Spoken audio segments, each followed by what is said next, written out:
Então, pessoal, vamos começar a falar sobre a endocrinologia, tá? Vamos fazer algumas considerações iniciais, vamos introduzir este assunto para na próxima aula já começarmos a falar sobre patologias e falarmos sobre algumas doenças endócrinas, ok? Então, vamos começar a falar sobre isso, o que é importante para nós relembrarmos, né? Porque basicamente tudo que nós vamos falar aqui e abordar vocês vão lembrar logo de cara. Então, para começar, vamos entender, né, e vamos falar o que é o sistema endócrino, tá? Então, o que é o sistema endócrino? Aqui tem uma definiçãozinha do que seria esse sistema endócrino, né? O sistema endócrino é formado pelo conjunto de glândulas, tá? Que tem como atividade característica a produção de algumas secreções. E essas secreções são chamadas de hormônios. E esses hormônios são jogados, né, são secretados no sistema circulatório. E aqui a gente já lembra lá da nossa primeira aula de fisiologia, né? Quando a gente entrou com o assunto de homeostase ou aquele equilíbrio corpóreo, né? Lembra dos dois principais sistemas que participam da nossa homeostase, que é o sistema nervoso, que interpreta o meio onde nós estamos inseridos, que manda uma informação para o sistema endócrino, e o sistema endócrino, através dos seus hormônios, regula o nosso meio interno, ok? Só que agora aqui nessa definição nós já vamos fazer algumas correções, né? Ou melhor, vamos acrescentar algumas outras definições. O sistema endócrino é formado não somente por glândulas, mas ele é formado por outros tipos de tecidos também. Nós vamos ver, por exemplo, que o estômago vai secretar um determinado tipo de hormônio e assim por diante. Então, a secreção desses hormônios não é exclusivamente das nossas glândulas, tá bom? Então, aqui, aquela correção que nós, ou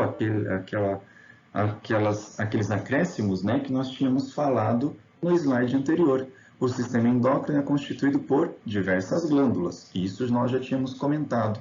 Só que agora, igual falamos também no slide anterior, ele também é constituído por células e ele é constituído por tecidos também, que vão secretar substâncias químicas que são os nossos hormônios, responsáveis pelo controle das nossas funções biológicas. E junto com o sistema nervoso mantém aquele equilíbrio que nós chamamos de homeostase, né? Então, essas glândulas, essas células ou tecidos vão secretar esses hormônios que vão agir nas nossas funções biológicas. E aí, quem são essas glândulas, células ou tecidos, né, que participam ou que fazem parte do sistema endócrino? Está aqui.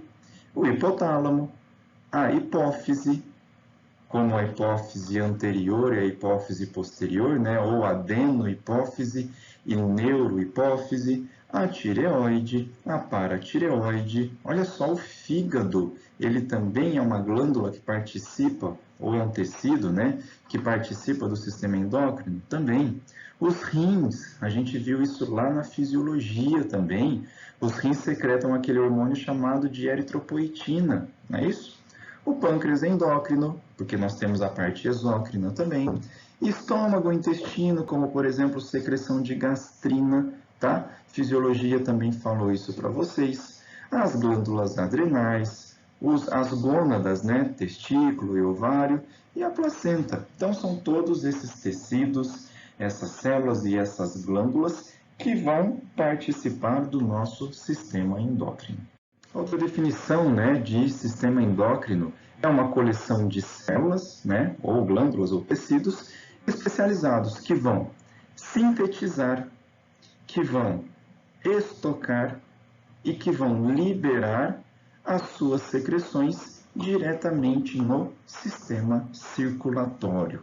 Nós temos algumas glândulas que vão apenas estocar um determinado tipo de hormônio e as outras glândulas vão produzir, estocar e liberar esses hormônios, tá? Diretamente na corrente sanguínea, ok? E vocês vão ver também que, por exemplo, nós vamos ter uma glândula localizada aqui e o seu tecido-alvo está localizado lá distante dela.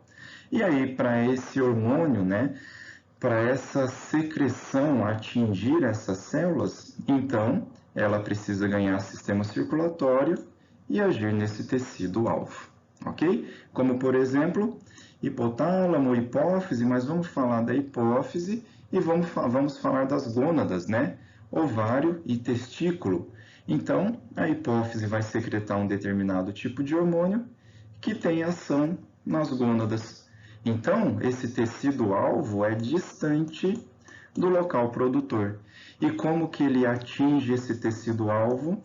Logicamente, pelo sistema de transporte, ou seja, pelo nosso sangue, ok? Então, são alguns termos, né? São algumas considerações que a gente tem que buscar e relembrar lá da fisiologia. E o que são os hormônios, né? Então, a gente falou que sistema endócrino são essas glândulas, tecidos, né? Que vão secretar suas substâncias no sistema circulatório.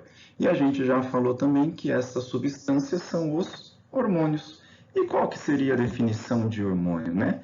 Então, vamos ver a definiçãozinha do que seria este hormônio, né? Hormônio são essas substâncias secretadas que atuam em tecidos alvos. Então, aqui eu quero que vocês deixem bem frisado.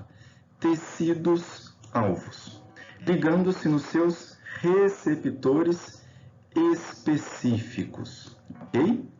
Responsáveis pela manutenção daquilo que nós chamamos de homeostase, né, que a gente já falou. Então, aqui vocês estão vendo que os hormônios vão agir em receptores específicos. É aquele lance de chave e fechadura. Aquela chave é específica para uma determinada fechadura. Assim como os hormônios, eles são específicos para tecidos e são específicos para os seus receptores, ok? Então, hormônio é uma substância extremamente específica que vai agir em apenas um único tipo de tecido. E aí nós temos alguns tipos de hormônios, né, que a gente já trabalhou também lá na fisiologia e alguns que nós já vamos trabalhar aqui, como por exemplo o paratormônio, o glucagon, tiroxina, calcitonina, somatostatina, estrógeno, progesterona e testosterona, prolactina e ocitocina, nós falamos lá na fisiologia reprodutiva, né? E até vocês têm uma disciplina também de reprodução, e provavelmente isso é abordado lá nessa disciplina, né? A insulina, os corticosteroides, aldosterona, vasopressina, esses outros hormônios nós iremos trabalhar nessa disciplina de clínica, né? Vamos ver as patologias relacionadas a essas glândulas, a esses tecidos. Então, aqui a gente vê que esses hormônios, né, como eu já havia falado para vocês, eles são específicos para determinado tipo de tecido, como por exemplo, o hormônio antidiurético, o local de ação dele só pode ser o rim, ele não vai agir em nenhum outro tecido a não ser os rins. Vamos pegar um outro aqui, né? Olha só, o hormônio FSH, o hormônio LH, né? O folículo estimulante e o luteinizante, ele só vai agir nas nossas gônadas, né? Ovários ou testículos. O hormônio do crescimento só naqueles tecidos como músculo, ossos e cartilagem, né? E um hormônio aqui, depois a gente vai falar de oxitocina e prolactina, mas o hormônio estimulante da tireoide, ele só tem como ação o hormônio, a tireoide, né? Então, quer dizer que se eu perco esse hormônio estimulante da tireoide, o único local afetado será a tireoide, tá? Os rins, por exemplo, com o hormônio antidiurético, estará funcionando corretamente. Então, aqui a gente ratifica aquilo que nós já falamos, né? Hormônio é alvo específico, ele vai agir num determinado tecido especificamente. E aí nós temos os tipos de hormônio, né, que são chamados de hormônios derivados de proteína, né, hormônios aminos ou hormônios peptídicos, e os hormônios esteroides, né, que são derivados de gordura ou derivados a partir do colesterol. O que é importante a gente salientar aqui, né, que os hormônios de origem proteica, eles são hidrofílicos. E os hormônios de origem lipídica, eles são hidrofóbicos. Consequentemente, se eles são hidrofóbicos, eles são solúveis em meio gorduroso, né? Lipossolúveis, tá? E aí a gente tem que pensar com relação à característica da membrana celular, que também nós vimos isso lá na fisiologia. Lembra que a membrana celular ela é composta por uma bicamada lipídica, né? Composto por uma cabecinha e uma cauda. Quer dizer que substâncias solúveis em gordura, elas vão atravessar essa membrana plasmática e vão entrar dentro da célula. Já aquelas substâncias, né, que não são solúveis em gordura, mas sim solúveis em água, os hidrofílicos, eles não vão entrar na membrana, mas sim vão agir na membrana celular, vão se ligar a receptores específicos na membrana celular, tá? E aí, para a gente ver, ó, os hormônios de origem proteica, né, de hormônios de origem de aminoácidos, como exemplos, os hormônios T3 e T4, adrenalina, noradrenalina, insulina, a própria eritropoetina, serotonina, CTH, TRH, glucagon, hormônio do crescimento, paratormônio, FSH-LH que a gente já falou, e o estimulante da tireoide, tá? Então, todos esses são hormônios hidrofílicos, ou seja, são derivados de proteína. Já o hormônio derivado do colesterol, vamos pegar apenas esse daqui, ó, que é o nosso cortisol. O que é importante nós sabermos isso? A cadeia, né, química dos hormônios derivados de proteína, ela é maior quando comparado ao hormônio derivado, por exemplo, de gordura, né, de colesterol. Então, quer dizer que quanto maior essa cadeia hormonal, mais complexo e maior diferença eu tenho entre as espécies, ok? Então, quer dizer que os hormônios peptídicos têm uma cadeia mais complexa do que os hormônios de origem lipídica. Por que eu estou falando isso? Olha só, quanto mais complexo é o meu hormônio, maior a diferença entre as espécies. Então, quer dizer que para eu dosar esses hormônios aqui, eu necessariamente tenho que utilizar um laboratório veterinário. Já para dosar, por exemplo, um colesterol, eu posso utilizar o laboratório humano, porque ele basicamente é parecido com o hormônio humano, tá? Isso por causa da sua cadeia química, né? Se é derivado de proteína ou se é derivado de gordura. Então é isso que nós temos que entender sobre a origem desses hormônios, né? E, né, uma outra definição de hormônios são produzidos pelo corpo nas glândulas ou tecidos especializados, né? A gente já viu que estômago, intestino também produzem hormônios, rins também produzem hormônios, né? Então são tecidos especializados, são derivados de proteína ou derivados de gordura, que a gente já falou, são liberados lá no fluido extracelular e transportados pelo sangue, como a gente já falou também. E eles funcionam como um biosinalizador. É produzido num ponto A e vai agir lá no ponto B, igual também nós já comentamos nos slides passados. Junto com o sistema nervoso, ele vai manter aquilo que nós chamamos de homeostase. A fisiologia já explicou isso e nós relembramos um pouquinho agora no começo da nossa aula.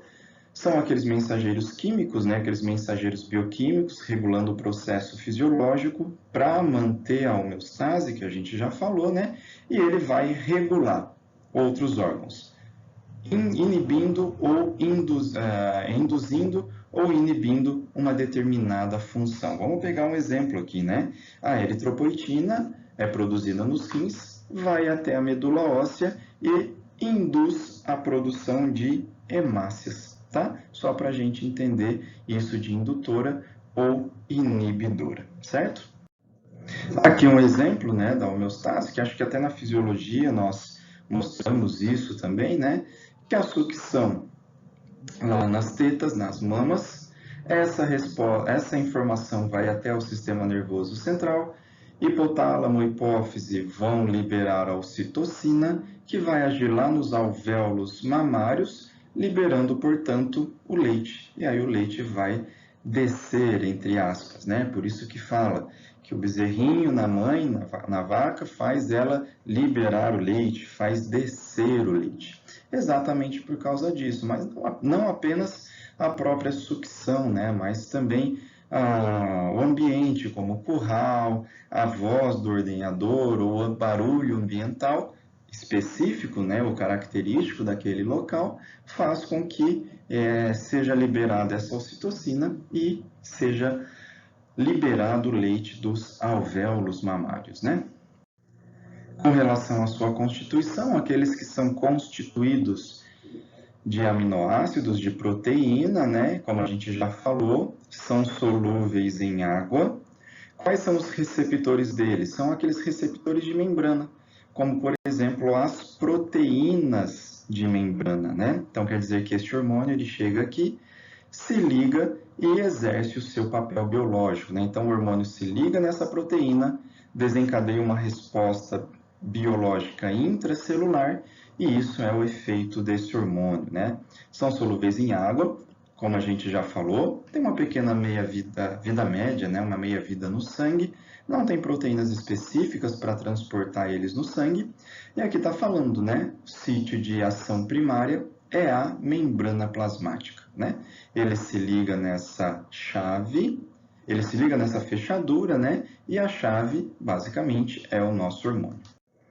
Os hormônios esteroidais, né? Aqueles derivados de lipídios, né? Derivados do colesterol, como eles atravessam a membrana plasmática, então quer dizer que o seu local de ação é dentro da célula, né? Ou até dentro do núcleo. Por isso que eles são intracelulares ou intranucleares, tá? São formados do colesterol, né? Isso lá do fígado, como a gente já comentou. São solúveis em gordura, para quê? Para facilitar a entrada pela membrana plasmática.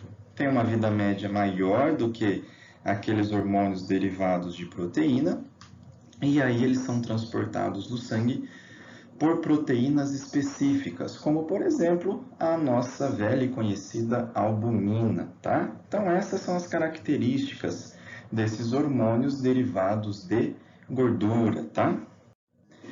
Com relação às características desses hormônios, né, as características comuns a esses hormônios, eles circulam em baixíssimas concentrações. Então eu não preciso de uma concentração muito grande do hormônio para ele desempenhar o seu papel, tá?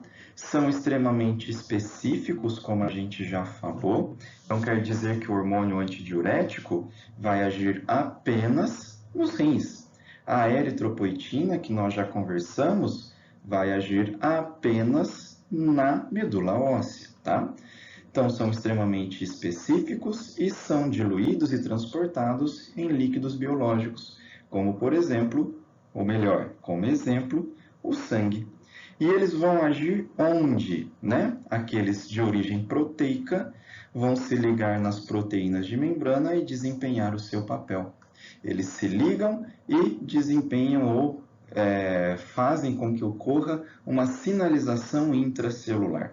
Já aqueles de origem lipídica, né, daqueles de origem gordurosa, eles vão agir dentro da célula ou até dentro do núcleo, porque ele atravessa a membrana plasmática devido à sua característica lipofílica.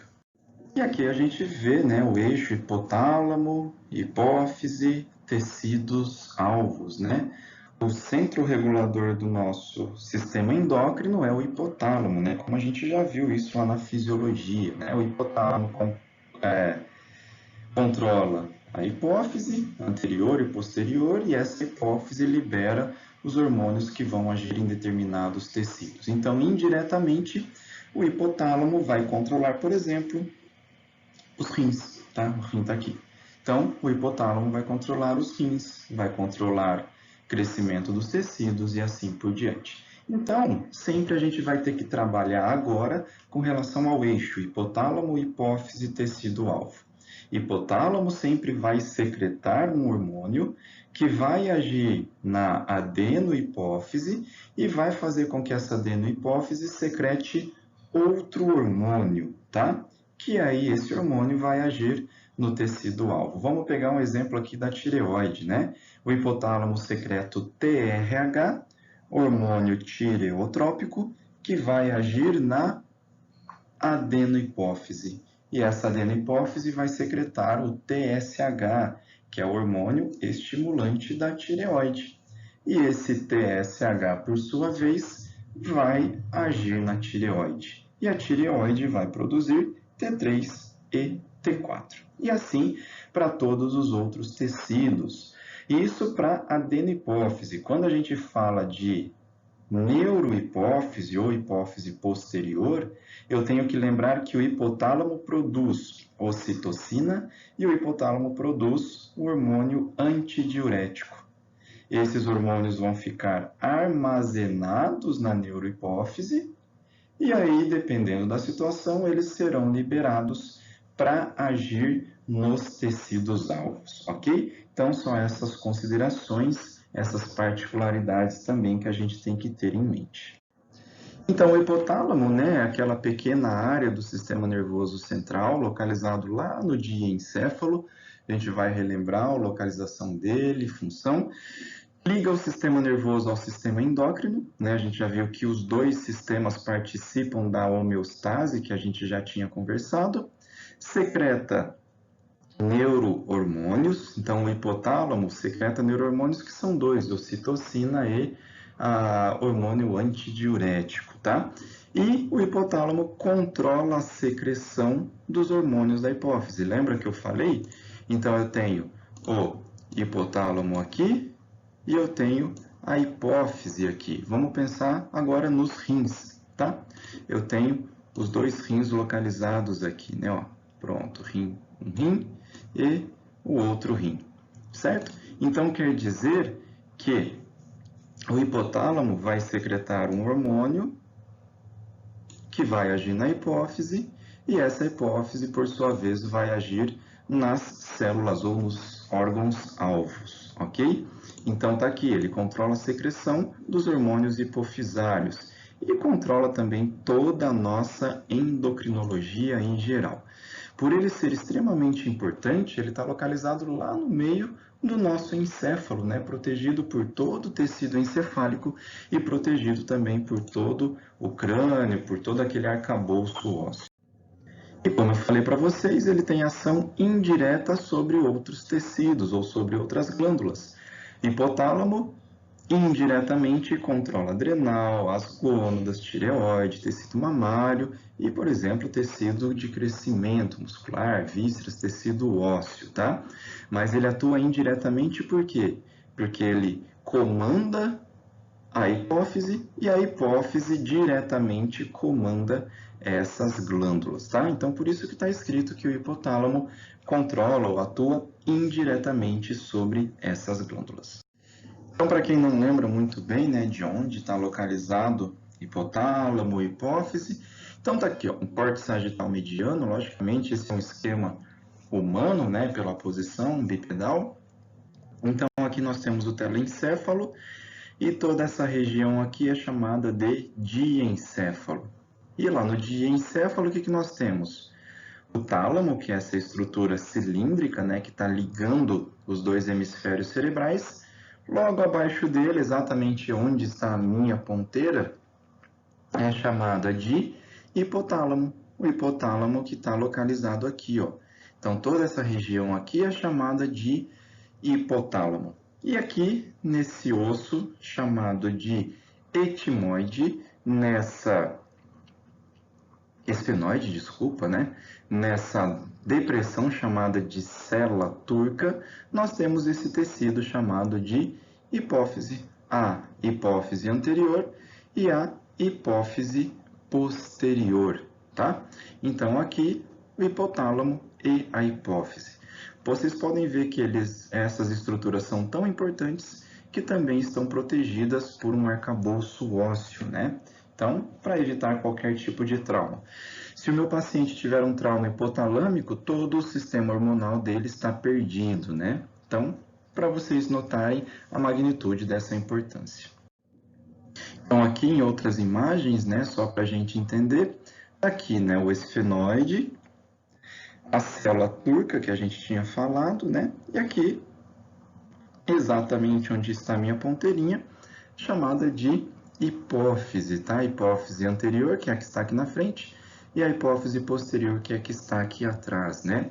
Uma outra imagem, só para a gente entender, então aqui o tálamo, né? Como a gente já havia falado, logo abaixo dele o hipotálamo e logo grudadinho nele a hipófise. Lembra que aqui nós temos aquela estrutura óssea, né? Ó, que vem formando aquela depressão, aquela célula chamada de célula turca, tá? Que é uma estrutura óssea para proteger essa estrutura nervosa extremamente importante para a nossa homeostase, extremamente importante para o nosso corpo, tá?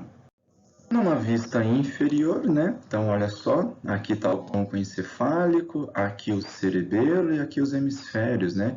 Hemisfério cerebral esquerdo, hemisfério cerebral direito, o nervo óptico que estaria aqui, outro nervo óptico aqui, região do quiasma, trato óptico. Inferiormente, nós estamos vendo a nossa hipófise localizada aqui, tá? Então, essa daqui é a nossa hipófise, tá? Aqui circulada em vermelhinho. E o hipotálamo, né, possui, as células dele são sensíveis aos níveis de outros hormônios, como por exemplo, dos esteroides, cortisol, os esteroides, né, desculpa, testosterona, glicocorticoides como o cortisol, T3, T4 e outros hormônios, por aquele mecanismo que a gente chamou de feedback negativo, né? Então vocês devem lembrar isso lá da fisiologia.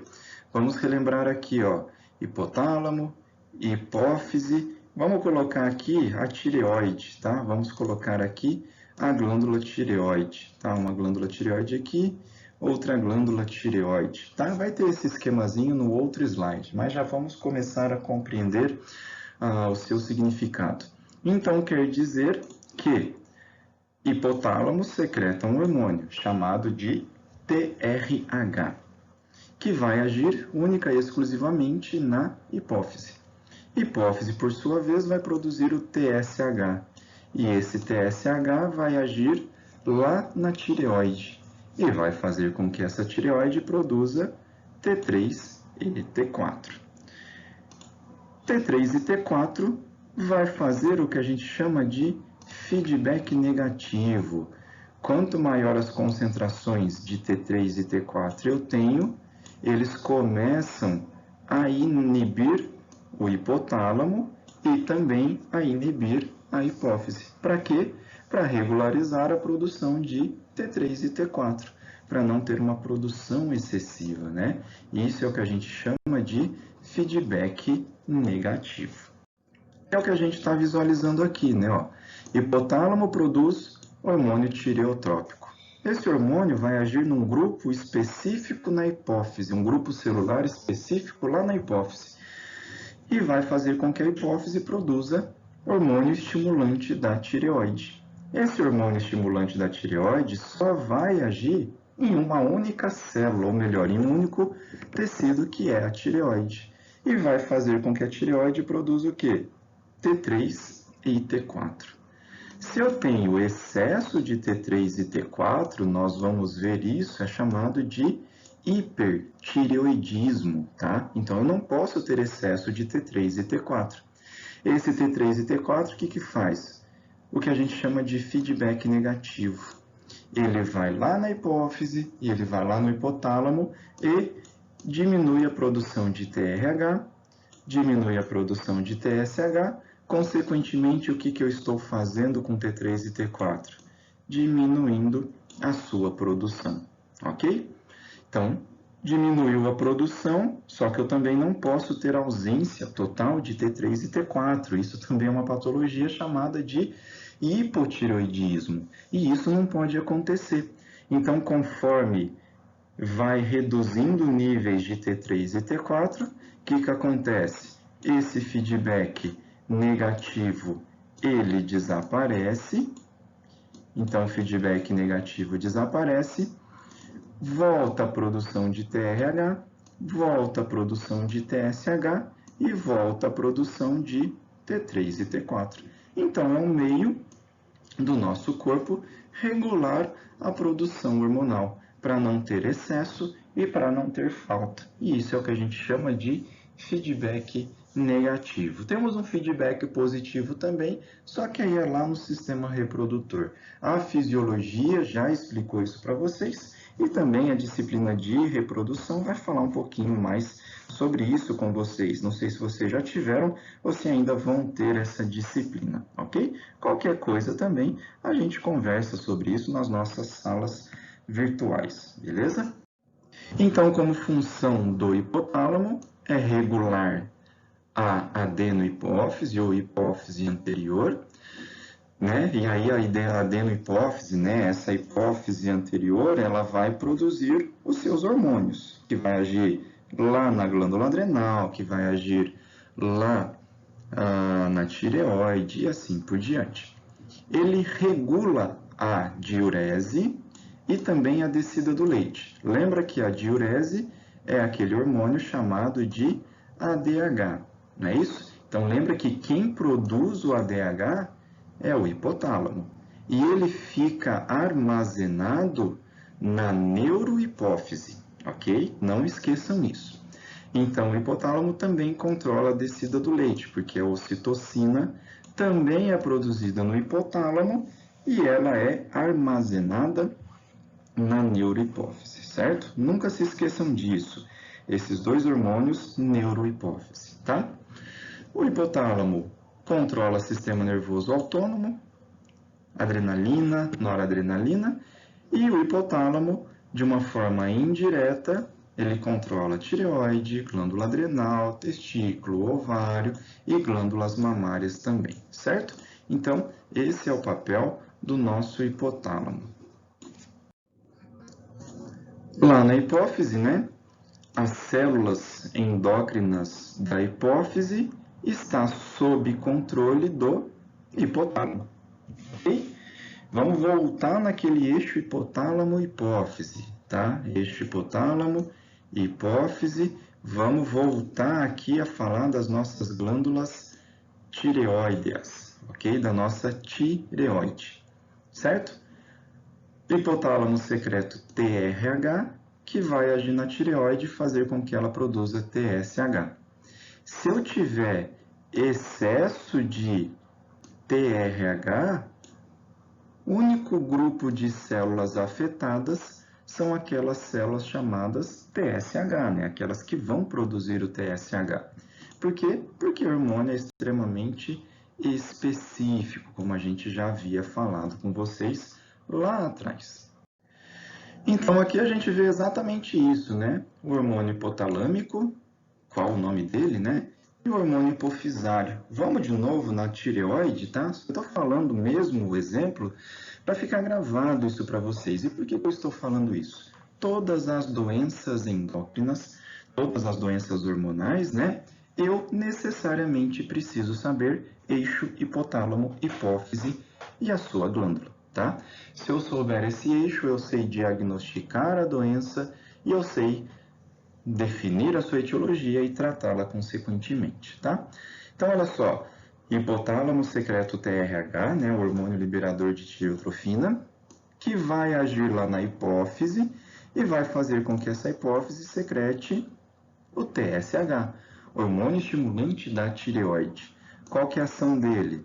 Diretamente sobre a tireoide, produzindo T3 e produzindo T4, certo?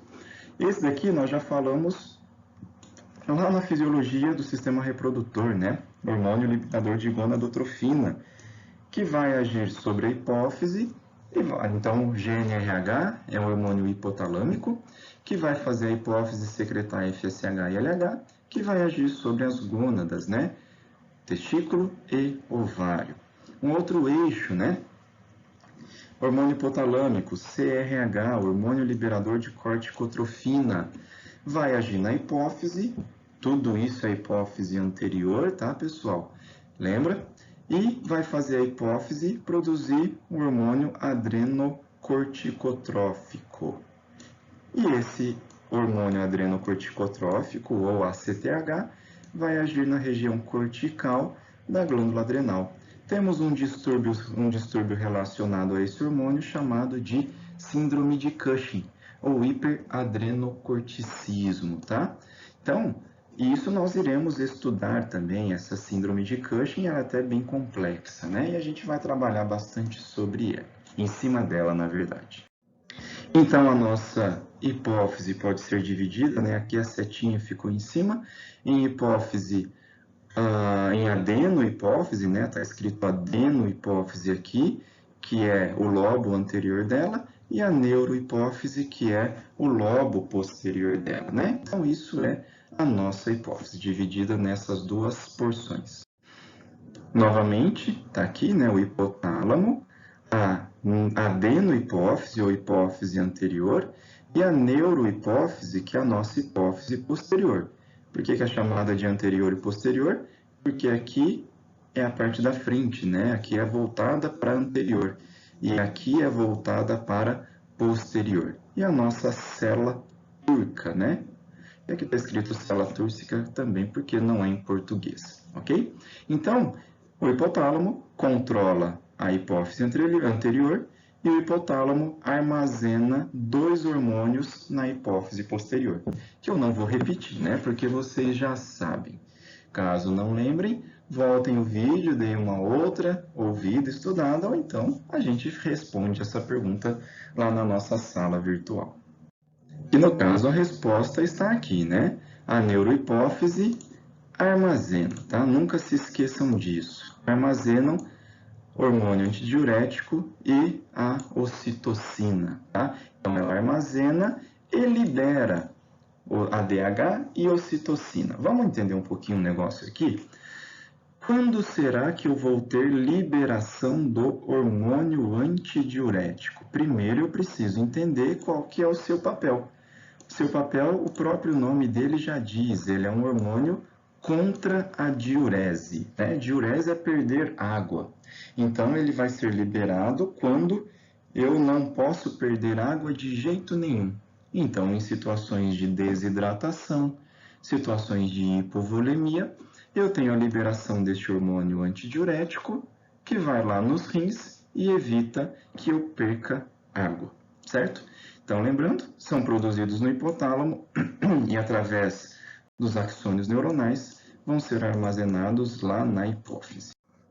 E a ocitocina, né, como a gente já falou, vai agir também em tecido mamário e vai agir lá no músculo liso do útero, promovendo a sua contração, tá? E aqui o ADH, como a gente já tinha falado, que ele vai agir lá nos rins, ok? Por que eu estou enfatizando isso, pessoal? Por que eu estou falando sempre eixo hipotálamo, hipófise, adenohipófise e neurohipófise? Porque todas as doenças endócrinas nós precisamos compreender perfeitamente esses eixos, ok?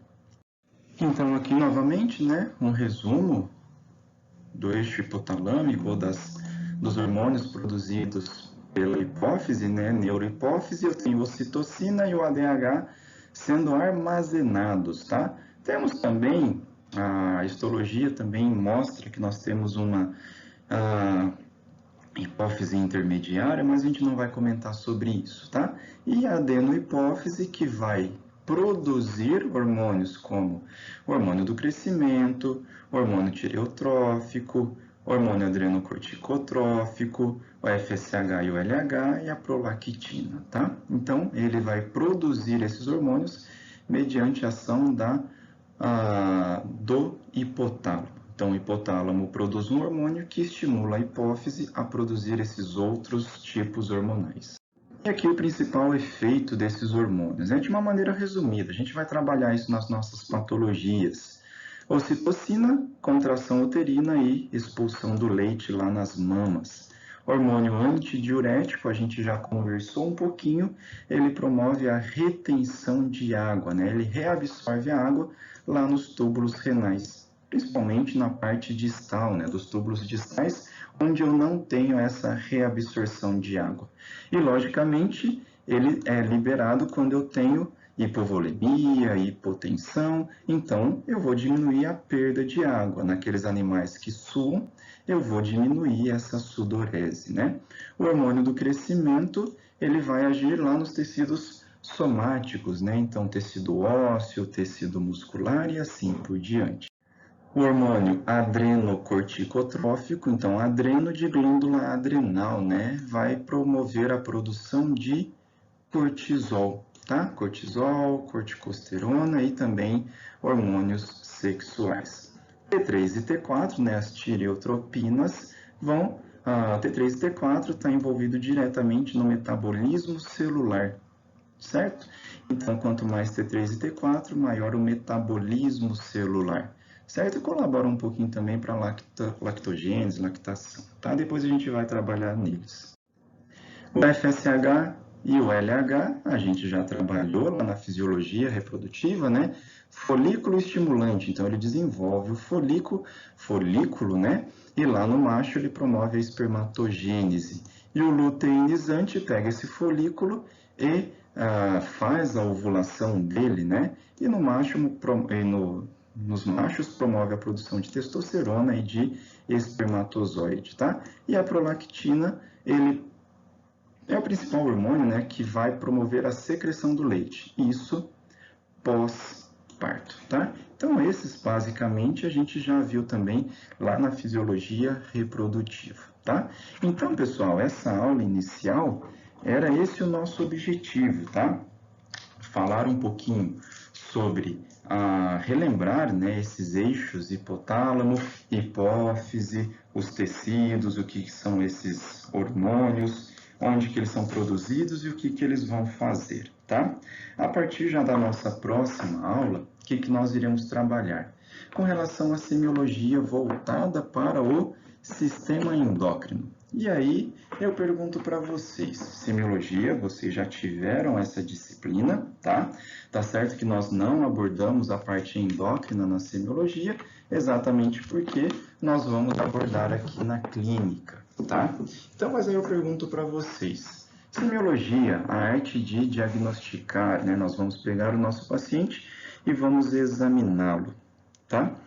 Como que será que é feita a semiologia do sistema endócrino, sendo que hipotálamo, hipófise, por exemplo, se eu não tiver uma ressonância, eu não consigo avaliar essas glândulas, né?